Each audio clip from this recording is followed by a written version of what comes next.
दोस्तों, अपरा एकादशी के दिन चुपचाप गाय को खिला दें। ये एक छोटी सी चीज, उससे पहले दोस्तों जान लेते हैं। अपरा एकादशी के बारे में हर महीने एकादशी का पर्व आता है, लेकिन ज्येष्ठ महीने में आने वाली अपरा एकादशी सबसे ज्यादा महत्वपूर्ण होती है। आइए जानते हैं साल 2024 में अपरा एकादशी कब है दोस्तों। अपरा एकादशी तिथि भगवान विष्णु को समर्पित है। माना जाता है इस दिन भगवान विष्णु का व्रत करने से और उनकी पूजा करने से सभी पापों का नाश हो जाता है और मोक्ष की प्राप्ति होती है। ज्येष्ठ का महीना 24 मई 2024 से शुरू हो गया है। ज्येष्ठ माह के कृष्ण पक्ष की अपरा एकादशी और शुक्ल पक्ष की निर्जला एकादशी दोनों ही बहुत महत्वपूर्ण मानी जाती है। ज्येष्ठ माह में गर्मी चरम पर होती है और एकादशी में 24 घंटे व्रत किया जाता है, जो बहुत कठिन होता है। आइए जानते हैं इस साल अपरा एकादशी 2024 की डेट, पूजा मुहूर्त और क्यों किया जाता है ये व्रत। ज्येष्ठ मास के कृष्ण पक्ष की अपरा एकादशी तिथि 2 जून 2024 रविवार को सुबह 05:04 पर शुरू होगी और अगले दिन 03 जून 2024 सोमवार को प्रातः 0:30 पर समाप्त होगी। इस साल अपरा एकादशी 2 और 3 जून दोनों दिन है। इस अपरा एकादशी का क्या महत्व होता है दोस्तों। अपार शब्द का अर्थ होता है असीमित, यानी कि अपरा एकादशी का व्रत करने वालों को असीमित सुख और धन की प्राप्ति होती है। इसी कारण इसे अपरा एकादशी कहा जाता है। इतना ही नहीं, अपरा एकादशी को असीमित लाभ देने वाली एकादशी भी कहा जाता है। अपरा एकादशी समस्त पापों से मुक्ति दिलाने वाली एकादशियों में से एक मानी जाती है।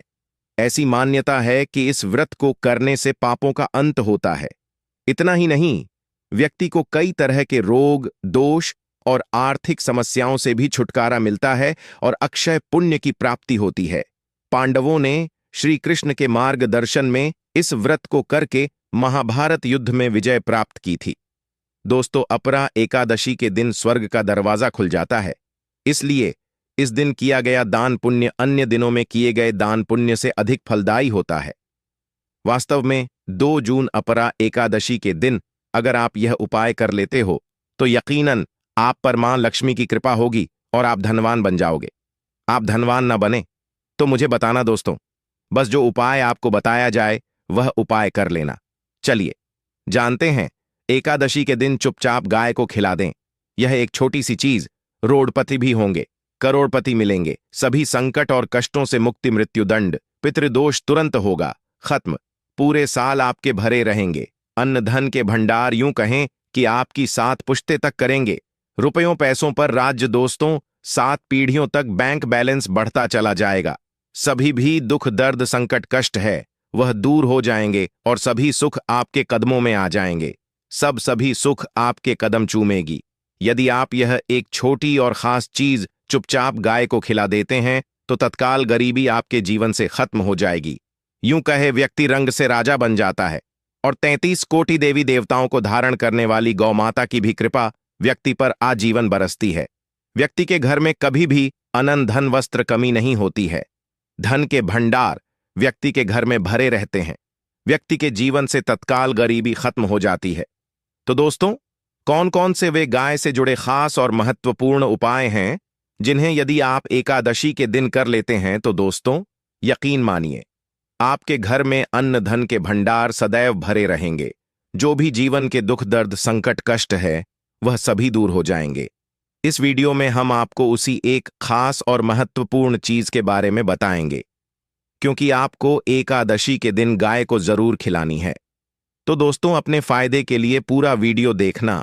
यदि आज की इस वीडियो को अपने बीच बीच में से देखा, काट काट कर देखा, तो यकीन मानिए जीवन में आपको कभी सफलता हासिल भी नहीं होगी, क्योंकि इस वीडियो में आपको कुछ ऐसे उपाय गाय से जुड़े बताने वाले हैं जिन्हें करने से आपके जीवन के जो भी दुख दर्द संकट है या कामयाबी होने में कोई बाधाएं आ रही, सभी से छुटकारा मिलने वाला है। यूं कहे कि आपके जीवन में अपार धन सुख संपत्ति की प्राप्ति हो जाएगी। कभी भी धन से संबंधित परेशानी नहीं रहेगी। आर्थिक स्थिति आपकी प्रबल हो जाएगी। धन प्राप्ति के योग्य बन जाएंगे और जीवन में सदैव अनंत धन के भंडार आपके घर में भरे रहेंगे। अनंत धन वस्त्र कभी कमी नहीं होगी आपके घर में। तो दोस्तों, आज का वीडियो पूरा देख कर जाना। यदि आप चाहते हैं आप और आपके परिवार पर सदैव गौ माता की कृपा से, आपके पितरों की कृपा से, देवी देवताओं की कृपा से। तो दोस्तों, वीडियो को पूरा देखकर जाना बहुत ही फायदेमंद वीडियो है।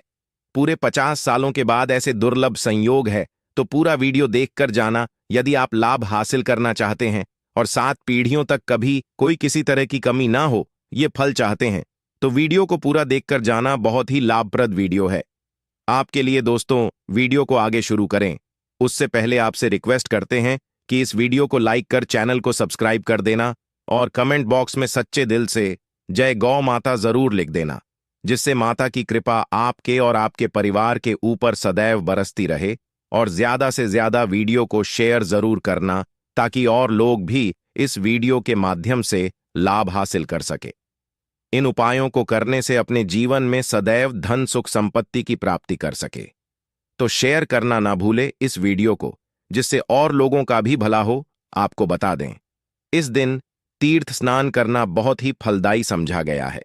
यदि कहीं तीर्थ स्थान पर पवित्र नदी में स्नान करना संभव ना हो, तो आप क्या करें, घर पर ही नहाने वाले पानी में गंगा जल की कुछ बूंदें डालकर स्नान कर लें। और साथ ही साथ यदि आप स्नान आदि से निवृत्त हो जाएं, सर्वप्रथम तो अपने घर के पूजा स्थान को साफ कर वहां पूजा पाठ करें और दान जरूर करें। और इस एकादशी के दिन दान करने से सभी मनोकामनाएं पूर्ण हो जाती हैं। एकादशी के दिन विशेषकर पूर्वजों की पूजन के लिए बहुत ही शुभ फलदायी समझा गया है। आपको बता दें, इस बार जो इस दिन पूजा के साथ साथ सूर्यदेव की पूजा जरूर करनी चाहिए। आपको बता दें कि इस दिन यदि सूर्य नारायण की पूजा करते हैं तो आपके ग्रह जनित दोष भी दूर हो जाता है। व्यक्ति के जीवन में धन सुख संपत्ति की प्राप्ति हो जाती है। समस्त मनोकामना व्यक्ति की पूर्ण हो जाती है। और दोस्तों, साथ ही साथ अब बात करें, आपको उस दिन, मतलब यह जो एकादशी के दिन है, इस दिन आपको एक उपाय तो जरूर करना है। गाय का उपाय बताने से पहले एक उपाय आपको बता दें। इस उपाय को जरूर दूर करें। क्या करें कि शाम के समय पीपल के पेड़ के नीचे आपको सरसों का चौमुखी दीपक, आटे का दीपक बनाना है चौमुखी। उसमें आपको कलावे की बाती लगाकर सरसों के तेल का दीपक जला देना है और बीच में 2 साबुत फूल वाले लौंग भी डाल दें। फिर देखिए कैसे चमत्कार आपके जीवन में होता है।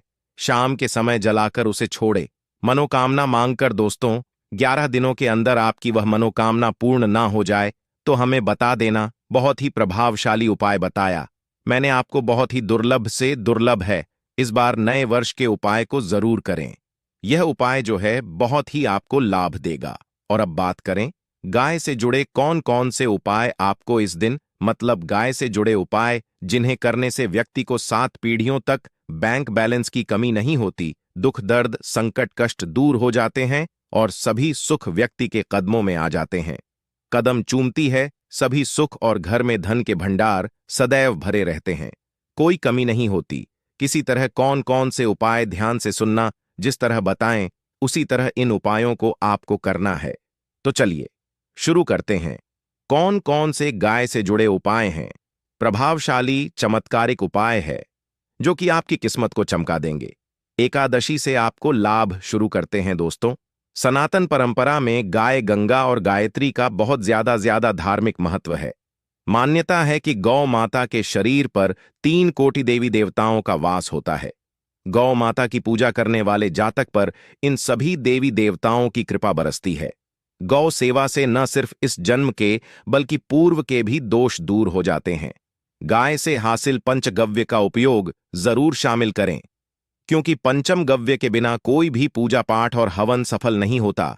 या दोस्तों, गौ कृपा पाने के लिए प्रतिदिन, सप्ताह अथवा महीने में परिवार समेत एक बार गौशाला जाने का नियम जरूर बनाएं और वहां गायों को हरा चारा जरूर खिलाएं। इससे आपको शुभ फलों की प्राप्ति होगी और साथ ही साथ गौ सेवा और गौ पूजा से 9 ग्रह शांत हो जाते हैं और इनसे जुड़े दोषों का निदान हो जाता है। गर्मियों में गौ माता को पानी पिलाएं और सर्दी में गौ माता को गुड़ जरूर खिलाएं। ध्यान रखें कि गर्मियों में गाय को गुधिया अनेक देवी देवता को अपने ने शरीर पर धारण करने वाली गौ माता से जुड़े कई शुभ और अशुभ संकेत भी होते हैं। मसलन, गाय का दूध दुहते समय यदि गाय ठोकर मार दे और सारा दूध बिखर जाए तो अब शगुन होता है। यदि कोई यात्रा पर निकल रहा हो और गाय अपने बछड़े को दूध पिलाती सामने आ जाए तो निश्चित रूप से जिस यात्रा के लिए आप निकले हैं वह यात्रा आप जरूर ही सफल होगी, और वह जिसके लिए आप निकले हैं वह जरूर ही पूर्ण होगा। यात्रा पर जाते समय बाईं ओर गाय की आवाज आना और रात्रि में गाय की होकार करना भी शुभ होता है। दोस्तों, साथ ही करना भी शुभ होता है। दोस्तों, साथ ही साथ गाय के साथ आप भूलकर भी दुराचार ना करें, अन्यथा मिलता है घोर पाप और जीवन भर की परेशानियां बनी रहती हैं। जी हां दोस्तों, गाय को राष्ट्रीय पशु बनाए जाने और इन्हें मौलिक अधिकार दिए जाने की बात हो रही है, तो सवाल उठता है, गाय संस्कृति का अहम हिस्सा है, तब भी गाय के साथ लोग खराब व्यवहार कैसे कर लेते हैं। गाय दर दर भटकती रहती है, भरपेट इन्हें चारा तक लोग नहीं देते। गाय जब तक दूध देती रहती है तो उनकी सेवा होती है, और जैसे ही दूध देना बंद कर देती है तो लोग इन्हें उनकी किस्मत पर छोड़ देते हैं, सड़कों पर और गलियों में भटकने के लिए। ऐसे में गोवंश जीवों को कोई डंडे मारता है तो कोई पानी डाल देता है, कभी वाहनों की चपेट में आ जाती है तो कभी बीमार होकर बेचारी यह गाय दम तोड़ देती है। ऐसे में जरूरत है इन बातों को जानने की। गाय को लेकर शास्त्रों में क्या कहा गया है, गाय के साथ आपको कैसा व्यवहार करना चाहिए। दोस्तों, गाय को कभी भी मारना पीटना नहीं चाहिए। शास्त्रों में गाय को माता का दर्जा दिया गया है। गाय को मारने वाला माता को मारने पीटने वाले के समान पाप का भागीदार समझा जाता है। नरक लोक में वर्षों तक कष्ट भोगना पड़ता है, अगले जन्म पशु योनि में मिलता है।